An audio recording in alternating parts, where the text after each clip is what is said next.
तो हेलो दोस्तों, welcome to my channel. मैं हूं अजीत।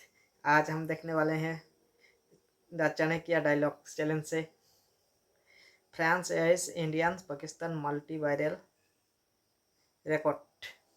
चलिए देखते हैं। ओरिजिनल लिंक डिस्क्रिप्शन में दी हुई है, आप लोग जरूर जाके देखिएगा और चैनल को भी सब्सक्राइब कीजिएगा। ठीक है, चलो वीडियो देखते हैं।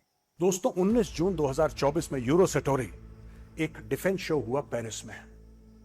और उसके बाद क्योंकि वहां पे पिनाका सिस्टम भारत ने लगाए थे अपने, वहां पे बाद में पता लगा है कि फ्रांस को बड़ा इंटरेस्ट आया है और फ्रांस कह रहा है कि इनिशियल है लेकिन हम इवेलुएट कर क्यों रहे कह हैं। रहे हैं भाई?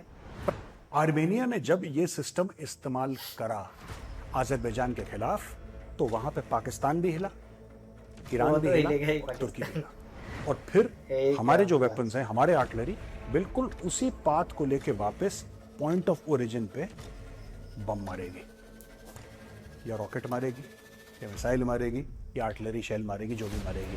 दोस्तों रशिया का जो कॉन्सेप्ट है लड़ाई का, मैं आपको बता दूं, this is massed artillery, massed armoured का कॉन्सेप्ट है। रशिया से किसी हम आपको इतने ऑर्डर देंगे, आप हमें ट्रांसफर ऑफ टेक्नोलॉजी दो, क्योंकि they have to be made in India. अब वो दिन लद गए जब भारत मोटे मोटे चेक काट के बोलता था ये हथियार दे दो।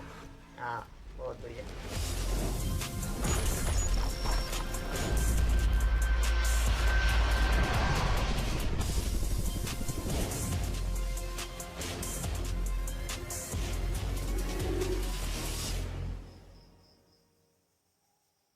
जय जय हिंद हिंद। दोस्तों, मैं हूं मेजर गौरव और आप देख रहे हैं the Chanakya dialogues.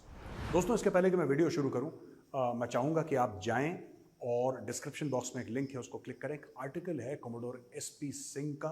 Commodore SP Singh is member of caps, centre for air power studies. ये एक एलीट थिंक टैंक है इंडियन एयरफोर्स का। तो उन्होंने लॉन्ग रेंज बॉम्बर्स जो हैं लद्दाख के पार, चाइना ने जो ओ डिप्लॉय भाई। करे हैं, यहाँ पे लद्दाख है उसके पार तिब्बत के एरिया में जो उन्होंने लॉन्ग रेंज बॉम्बर्स डिप्लॉय करे, उसके बारे में बहुत एक शानदार आर्टिकल लिखा है। आप जाइए और उस आर्टिकल को जरूर पढ़िए। Click on the link in the description box. Now चलिए वीडियो की ओर। दोस्तों 19 जून 2024 में यूरोसेटोरी एक डिफेंस शो हुआ पेरिस में।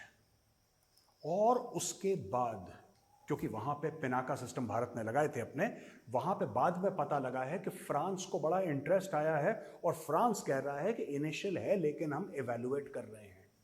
फ्रांस ये कह रहा है कि हम भारत से पेनाका सिस्टम्स लेने की सोच रहे हैं, उसका इवैल्यूएशन चल रहा है। क्यों लेना चाह भारत रहे हैं ने भाई? ये सिस्टम्स दोस्तों आर्मेनिया को दिए थे। आपको पता है आर्मेनिया और अजरबैजान हम लोग चाणक्य डायलॉग्स में कवर कर चुके हैं। आर्मेनिया ने जब ये सिस्टम इस्तेमाल करा अजरबैजान के खिलाफ, तो वहां पे पाकिस्तान भी हिला, ईरान भी हिला और तुर्की भी हिला। क्योंकि तीनों मुस्लिम देश अजरबैजान को इसलिए सपोर्ट करते हैं क्योंकि अजरबैजान एक मुस्लिम देश है, और कोई कारण नहीं इनके सपोर्ट करने का। हाँ, टर्की का थोड़ा कारण हो हाँ, वो सकता तो है जियो करेंगे वो स्ट्रेटेजिक तो। और स्ट्रेटेजिक लेवल पे, लेकिन बाकी पाकिस्तान को तो कोई लेना देना है नहीं। वो ना सिर्फ ठीक है तो असी भी मुसलमान थे तो असी भी मुसलमान, हम तुम्हें सपोर्ट करेंगे, पाकिस्तान का लॉजिक था। पिनाका चला है और वहां पे धरती कांपी। जिनको नहीं पता, शिवजी के धनुष का नाम पिनाका है और शिवजी के धनुष के ऊपर ये मल्टी बैरल्ड रॉकेट लॉन्चर को नाम दिया पिनाका। पिनाका के अलग अलग रेंजेस हैं। जब शुरू में एमबीआरएल हुए थे दोस्तों 25 से 30 किलोमीटर, 50 किलोमीटर, अब 75 किलोमीटर तक का ये फासला तय कर लेता है। और कहते हैं कि 300 किलोमीटर तक मारक क्षमता का इसको ओ बनाया माय जा रहा गॉड है। यार, 300 डीआरडीओ का किलोमीटर डिजाइन है इसको। And they are saying that it will in future, आज की तारीख में नहीं, आज की तारीख में आप 75 से तो लेकर बहुत बढ़िया 80 किलोमीटर होगा। मानिए, लेकिन आगे चल के ये 300 किलोमीटर की मारक क्षमता पिनाका रखेगा। ये क्यों बहुत एक जबरदस्त हथियार है और फ्रांस इसको क्यों चाहता है, पहले मैं आपको ये बता दूं। दोस्तों ऐसा था कि कई समय तक तो भारत में मल्टी बैरल रॉकेट लॉन्चर आए रशिया के, और भारत ने खूब रशियन इक्विपमेंट दबा के इस्तेमाल करी। पिनाका में होता क्या है कि इसमें ट्यूब्स होते हैं बड़े बड़े। दोस्तों आप देख रहे हैं इसकी फोटोग्राफ, इसमें ट्यूब्स होते हैं और एक साथ जब ट्यूब फायर करते हैं तो अलग अलग कन्फिग्रेशन में होते हैं। लेट्स से 40, आप मान के चलिए 40 या 20 के ट्यूब्स हैं। आपने फायर करे तो इसमें उतने रॉकेट जाते हैं, एक के बाद एक उड़ते हैं। और यह कहा जाता है कि जहां पे लैंड करते हैं, जहां पे ये लैंड करते हैं, तो तकरीबन 1 किलोमीटर बाय 1 किलोमीटर का एरिया, 800 मीटर से लेकर 1000 मीटर यानी कि 1 किलोमीटर तक का एरिया, ये बिल्कुल खाक कर देते हैं। वहां पे कुछ नहीं रहता, सिर्फ राख रहती है। पिनाका इतना मजबूत, इतना सॉलिड सिस्टम है कि एक बार फायर करने से वो 1 किलोमीटर बाय 1 किलोमीटर का, लिटरली 1 किलोमीटर बाय 1 किलोमीटर का एरिया वो बिल्कुल खत्म हो जाता है, तबाह हो जाता है। वहां पे ना कोई बिल्डिंग खड़ी आपको मिलेगी, ना कोई चीज वहां पे जिंदा मिलेगी। एक और मैं आपको बात बताना चाहता हूं दोस्तों कि पिनाका जो है, क्योंकि ये टाटा बेस्ड सिस्टम है, क्योंकि ये व्हीकल बेस्ड सिस्टम है, अगर मैं आपको आसान लफ्जों में बताऊं तो आप पिनाका से फायर करेंगे, जैसे ही पिनाका के रॉकेट्स उड़े हवा में, आपने गाड़ी घुमाई और गाड़ी को आप 1 किलोमीटर और ले गए, कि काउंटर बॉम्बार्डमेंट वहां पे ना हो पाए। अब काउंटर बॉम्बार्डमेंट क्या होती है ये भी मैं आपको समझा देता हूं दोस्तों। ये बहुत जरूरी है, क्योंकि फ्रांस ये सिस्टम क्यों चाह रहा है, उसके पीछे 2-3 कारण। क्या कारण है यार?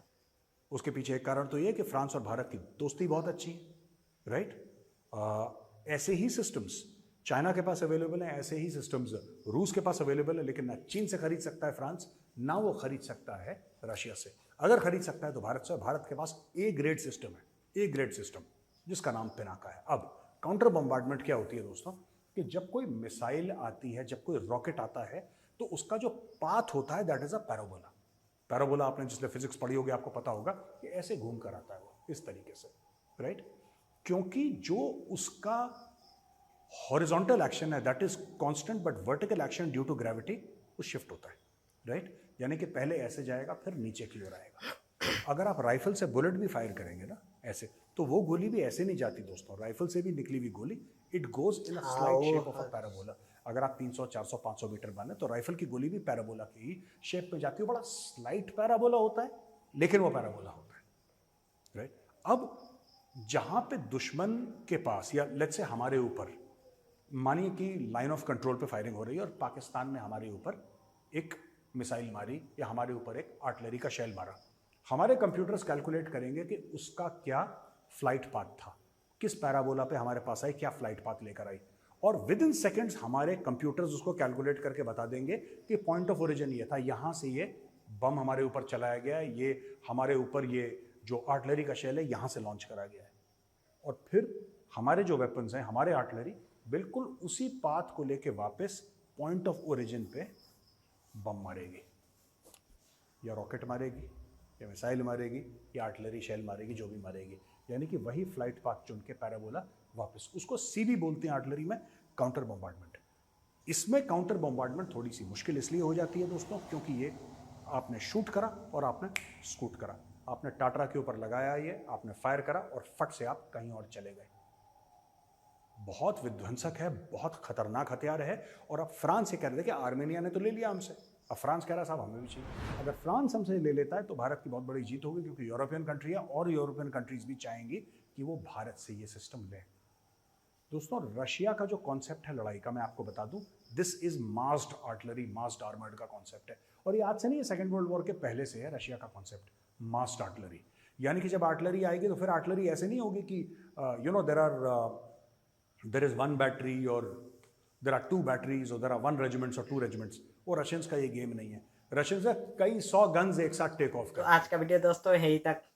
तो कैसे लगा रिएक्शन? अगर अच्छा लगा तो आगे का पार्ट जरूर लाऊंगा, कि मैं फर्स्ट टाइम रिएक्शन कर रहा हूँ, मुझे पता नहीं है अपना भी, ठीक है। और ओरिजिनल लिंक डिस्क्रिप्शन में है, जरूर जाके आप लोग देखना। मेजर कारोबार या जी का वीडियो तो बहुत बढ़िया होता है, मैं क्या ही बोलूँ उसके आगे, ठीक है।